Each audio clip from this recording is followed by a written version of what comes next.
নমস্কার বন্ধুরা, মালার রান্না বান্নাতে সবাইকে স্বাগত। বন্ধুরা, আজকে আমি খুবই অল্প সময়ে খুবই অল্প মশলায় ডালিয়া রান্না করব। এইভাবে ডালিয়া রান্না করলে সব থেকে বেশি স্বাদ হবে। তো বন্ধুরা, প্রথম থেকে শেষ অবধি আমার সাথে থাকবেন।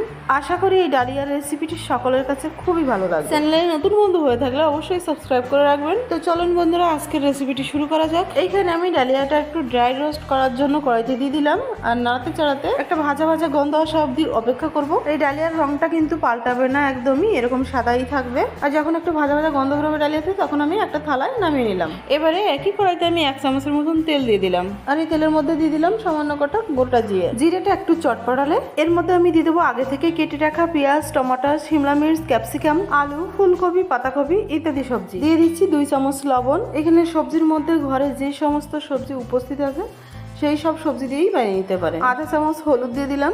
1.5 থেকে 2 মিনিটের মতন একটু নেড়ে চেড়ে ভেজে নেবো। এরই মধ্যে গ্যাসের ফ্লেম লোতে করে দিয়ে সবজিটা আমি একটু ঢেকে দেবো, এতে করে সবজিটা অনেকটা নরম হয়ে যাবে খুব তাড়াতাড়ি। আর এই যে দেখতেই পাচ্ছেন বন্ধুরা, সবজিটা নরম হয়ে সবজির কোয়ান্টিটি কিন্তু একটু কমে এসেছে। এবার আমি এর মধ্যে দিয়ে দিচ্ছি 1.5 লিটার জল। আমি রান্নাতে 500 গ্রাম ডালিয়া ব্যবহার করেছি, আর 500 গ্রাম ডালিয়াতে কিন্তু 1.5 লিটার জল দিতেই হবে, কারণ ডালিয়াতে খুব পরিমাণে জল চুষে নেয়।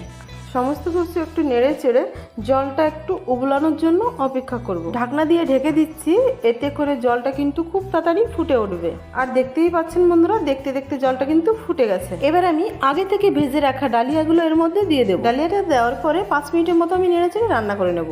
ডালিয়া কিন্তু পুরোপুরি হয়ে এসেছে। এই পর্যায়ে আমি এর মধ্যে দিয়ে দিচ্ছি ছোট চামচের 1 চামচ জিরে ধনের পাউডার। নেড়ে চেড়ে সব জায়গা মিশিয়ে নেব। এই পর্যায়ে এর মধ্যে 1 চামচ ঘিও দিতে পারেন, ঘি দিয়ে নামিয়ে নিতে পারেন। আমি কিন্তু এই ডালিয়ার রেসিপিতে হেভি মশলা কিংবা খুব পরিমাণে তেল ব্যবহার করিনি। মাত্র 1 চামচ তেলে কিন্তু আমি এতটা পরিমাণ ডালিয়া রান্না করে ফেললাম। তো বন্ধুরা, আমি যেটুকু জল ব্যবহার করেছি তাতে ডালিয়ার ঘনত্ব ঠিক এরকম হলো, একদম পারফেক্ট। এরকম ডালিয়া খেতে কিন্তু খুব ভালো লাগে। এরকম ভাবে বাচ্চাদেরও রান্না করে খাওয়াতে পারেন, এটা খুব হেলদি প্রসেস। গার্নিশের জন্য আমি একটু 2টো লাল লঙ্কা চিড়ে আর একটা কাজু উপর থেকে দিয়ে দিলাম। রেসিপিটি কেমন হয়েছে বন্ধুরা জানাতে ভুলবেন না। আবার ফিরে আসছি নতুন একটা রেসিপির সাথে। খুব ভালো থাকবেন, সুস্থ থাকবেন।